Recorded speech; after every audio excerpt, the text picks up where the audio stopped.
Hey, what's up guys? Today I'll show you an action film, Maniac Cop Part 1. Spoilers ahead, watch out and take care. In the streets of New York, a waitress is seen heading home after her shift. On her way home, she gets ambushed by two muggers. An eyewitness watches her as she manages to fend the muggers off. The muggers continue to chase her, but they stop when they see her approach a tall cop. She asks for help from the cop about the pursuing muggers. However, the cop suddenly breaks her neck. Seeing that, the muggers get started running away from the scene. The following day, the muggers report the incident to the police, but the police don't believe them and arrest them for accusing a cop of murder. They'd also been arrested, as the eyewitness testifies seeing them attack the waitress last night.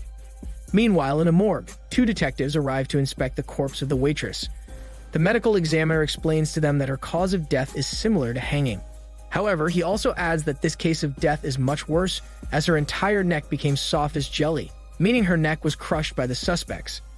After hearing this, the detective, named Frank, starts doubting the murder suspects for committing the crime, as he believes it's physically impossible for them to kill the waitress that way.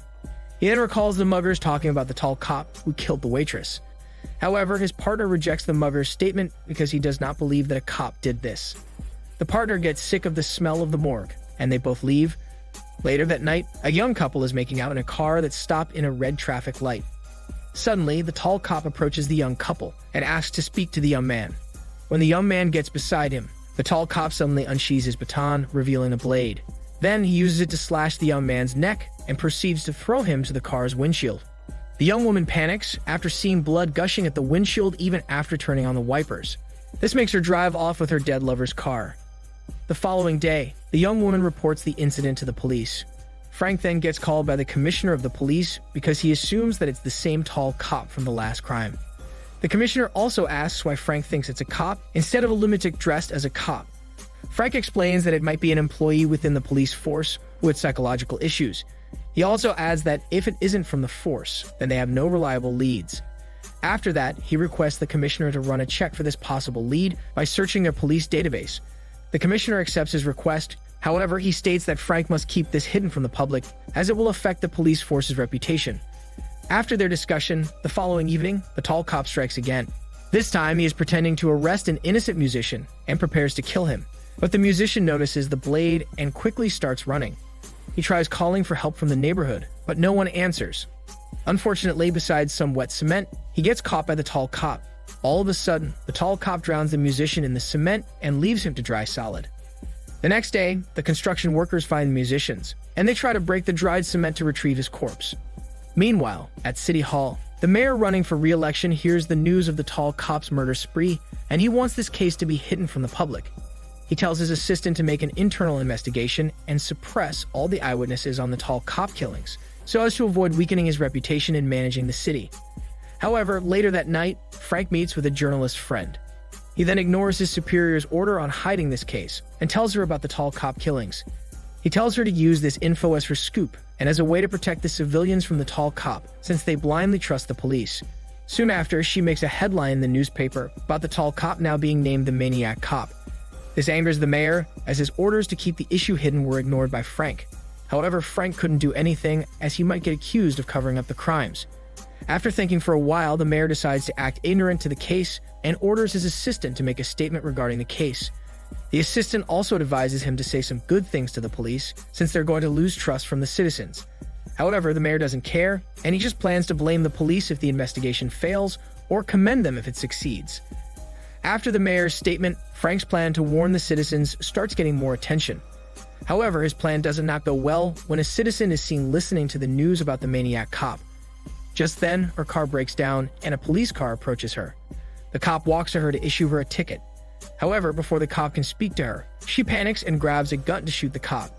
This incident reaches the commissioner, and he gets frustrated from the consequences of Frank's actions.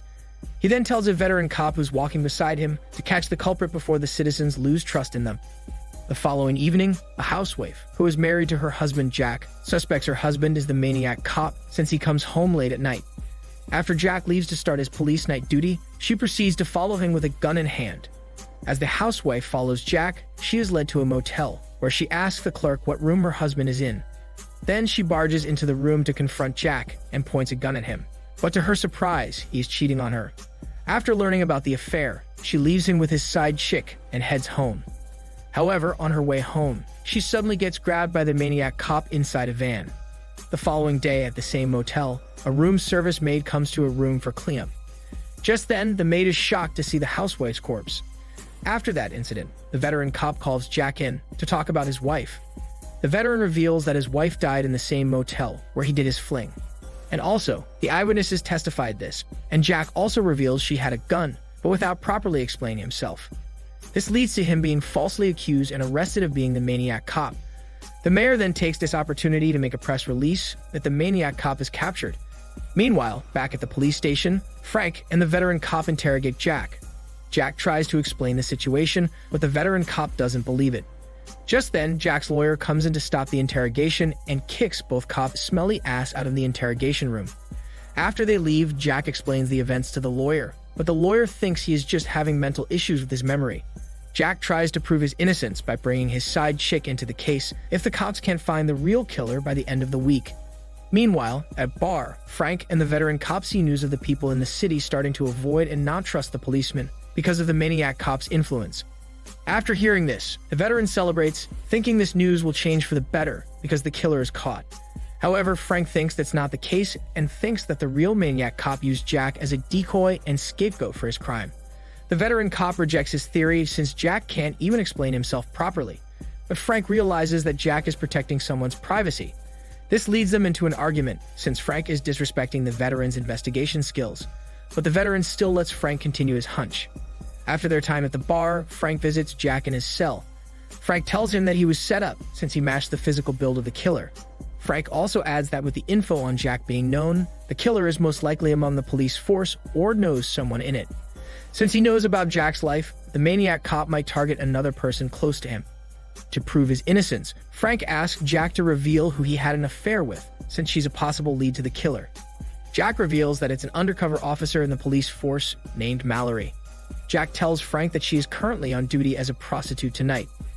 At a pickup site for prostitutes, Mallory is disguised as a prostitute. Shortly after, when she is heading home, she encounters the maniac cop.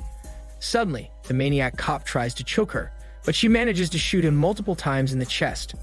However, it's ineffective, and she almost got slashed with the maniac cop's blade.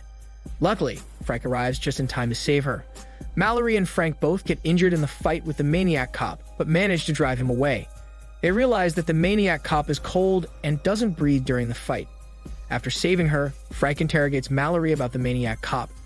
Frank insists she might have a lead, since the maniac cop knows about her place and the affair with Jack, meaning she must have told somebody about her secret. She then recalls a colleague in the force managing the police database, nicknamed Ms. Database. This gives Frank a good lead. He then goes to the station to investigate Ms. Database's workplace, while Mallory lays low in his apartment. As he snoops around in her office, Ms. Database suddenly arrives. Fortunately, Frank manages to talk his way out of her suspicion. After bidding her farewell, Frank follows Ms. Database after her shift ends, as she is the only lead. Soon after, Frank arrives in a warehouse, where he sees her talking to the maniac cop, whom she calls Matt.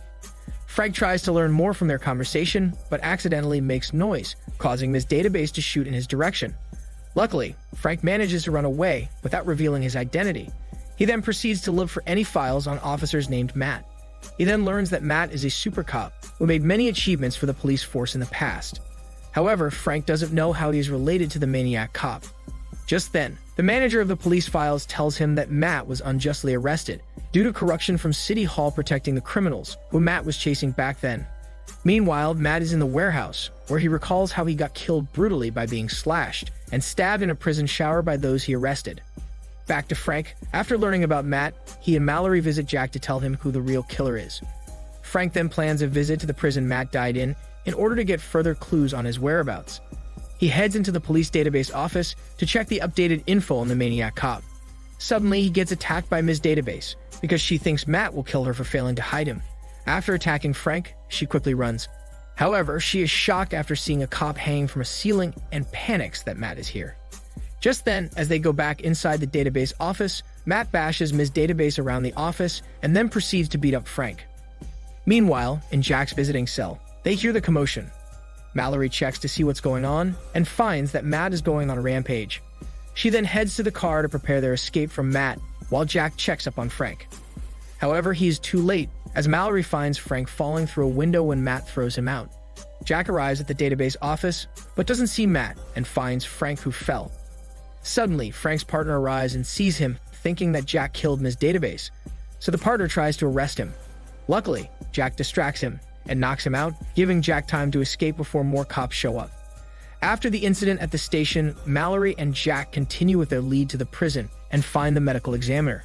They meet him, and he confesses that Matt had faint signs of life caused by the past incident and thinks that Matt was brain dead that time. As they learn of this secret, the two proceed to the police station to warn the commissioner and the veteran cop of the true killer. At the station, a St. Patrick's Day parade is ongoing. Also at City Hall, the mayor is panicking because Matt is most likely targeting him for his corrupt actions against Matt. Back at the station, Jack waits outside, while Mallory warns the commissioner and veteran cop. However, they don't believe her and get her arrested. As they leave her, the commissioner and veteran cop suddenly get stabbed by the coming Matt. He then targets Mallory and kills the cop tasked to arrest her. This forces Mallory to drive the body cuffed to her while running away from Matt. Just then, she gets cornered in her room, but luckily, she escapes through the window after unlocking her handcuffs. Jack sees her at the window, but gets arrested by the cops. Right then, after Jack is arrested and thrown into a van, Matt hijacks the same van and runs away with it. Mallory sees this and chases after them with another cop. The fast and furious chase leads them to the warehouse. There, Matt opens the van and takes Jack by the collar. He looks Jack in the eye before killing him. Fortunately, Mallory arrives, pointing a shotgun at Matt, but Jack is thrown at her instead. Matt then steals her shotgun, but before he could shoot them, the other cop of Mallory calls Matt, but dies as Matt shoots him instead. Matt then knocks down the two and proceeds to escape using the van. However, Jack catches up and disturbs Matt's driving. This causes Matt to drive into a pipe that impales him and makes him drive the van into the river. As the van sinks, the police fish it out as fast as possible, but Matt isn't there.